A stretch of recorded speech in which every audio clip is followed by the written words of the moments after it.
কাঠিগোড়া এলাকায় ত্রাস সৃষ্টিকারী গরু মহিষ পাচারকারী পাখি মিয়া ওরফে আব্দুল ওয়াহিদকে আটক করতে গিয়ে প্রাণঘাতী হামলার শিকার হলেন গুমরা পুলিশ ইনভেস্টিগেশন সেন্টারের সাব ইন্সপেক্টর চন্দন পাটোয়ারি সহ মহিলা পুলিশ কনস্টেবল করবী দাস। ঘটনাটি ঘটেছে গতকাল শেষ রাতে পশ্চিম কাঠিগোড়ার নাতানপুর গ্রামে।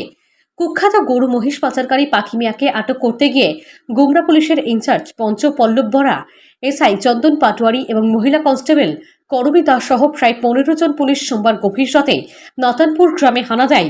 পাখি মিয়ার ঘরে যাওয়ার পর গৃহে থাকা মহিলা ও অন্যান্যরা ধারালো দা, তলোয়ার, লোহার রড, শাবল ইত্যাদি অস্ত্র দিয়ে পুলিশের উপর হামলা চালায়।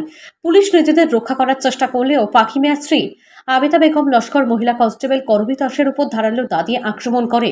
করবী দাসকে বাঁচাতে এসআই চন্দন পাটোয়ারি এগিয়ে গেলে ওই মহিলা দা দিয়ে চন্দন পাটোয়ারির মাথায় আঘাত করে।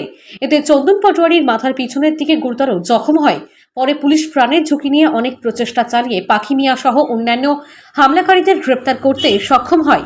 এসআই চন্দন পাটোয়ারির মাথার জখম গুরুতর হওয়ায় তাকে উন্নত চিকিৎসার জন্য শিলচর মেডিকেল কলেজ ও হাসপাতালে প্রেরণ করা হয়।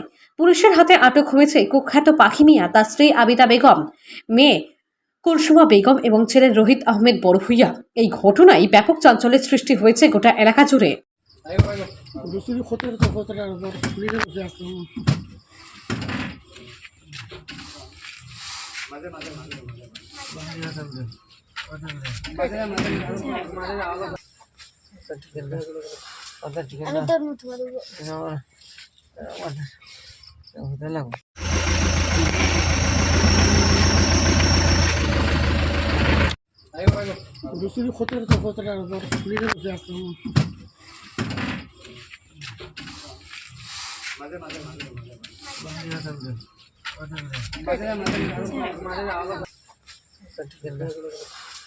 আমি তোর মতো